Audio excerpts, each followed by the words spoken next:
Hello everyone, I'm Hanke Zhang, and it's my privilege to present our recent work, which investigates a critical yet often overlooked aspect of women's health: the profound impact of sleep and circadian disruption on reproductive endocrine disorders. In our clinical practice, we're seeing two rising epidemics.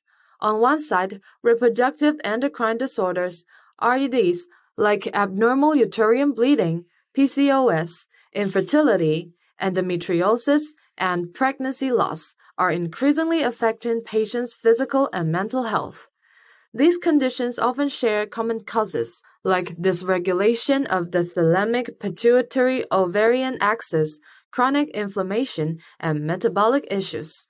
On the other hand, sleep disruptions and irregular work schedules, such as shift work, are becoming more common in modern life. We have observed anecdotal links, but critical questions have remained unanswered.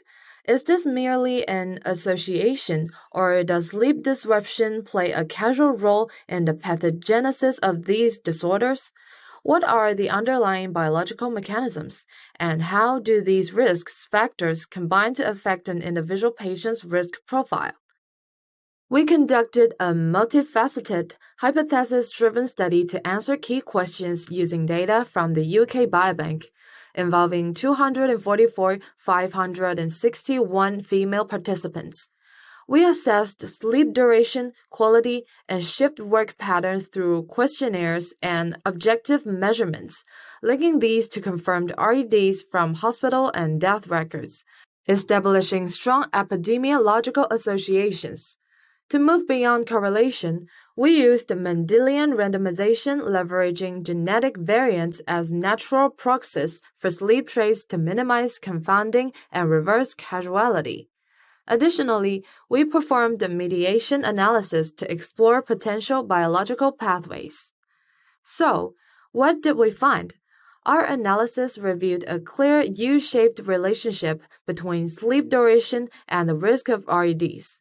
Compared to the reference of 7 hours per night, both short sleep, defined as 5 hours or less, and long sleep, 9 hours or more, were independent risk factors, with hazard ratios of 1.15 and 1.16.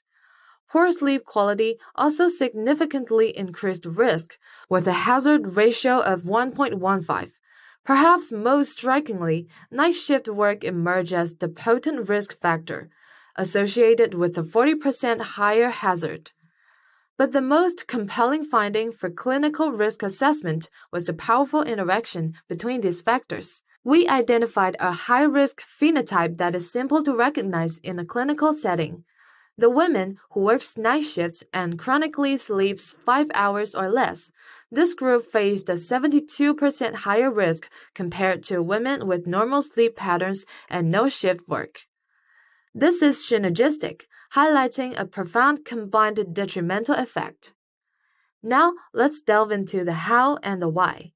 Our mediation analysis provided a key mechanistic insight. We found that systemic inflammatory markers, specifically neutrophil and CRP, significantly mediated the relationship between sleep disruption and REDs.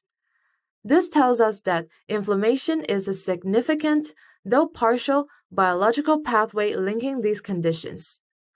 More compelling is the causal evidence from our Mendelian randomization analysis. This genetic approach provided strong support for a causal role of specific sleep traits. We found that genetically predicted short sleep duration, insomnia, and frequent daytime napping directly increased the risk of REDs like PCOS and infertility. In contrast, we found no such robust evidence for long sleep duration or being a night owl. This is a crucial distinction. It suggests that addressing insufficient and disturbed sleep is not just about managing a symptom. It may be about modifying a fundamental causal driver of disease. In summary, our study combines large-scale epidemiology mechanistic analysis and genetic causal inference, showing that disrupted sleep, poor sleep quality, and night shift work are independent risk factors for REDs in women. The greatest risk comes from the combination of circadian disruption from night shifts and insufficient sleep, with systemic inflammation playing a partial role. Genetic evidence supports a causal link between short sleep, insomnia, and RED development. For clinical practice, our findings suggest three key actions. First, routine gynecologic and endocrine evaluation should include screening for sleep disturbances and shift work history.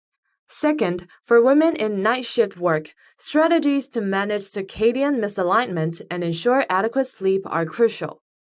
Third, intervention studies are needed to see if improving sleep hygiene and circadian health can reduce RED's incidence or severity. Thank you for your attention. I would be happy to take any questions.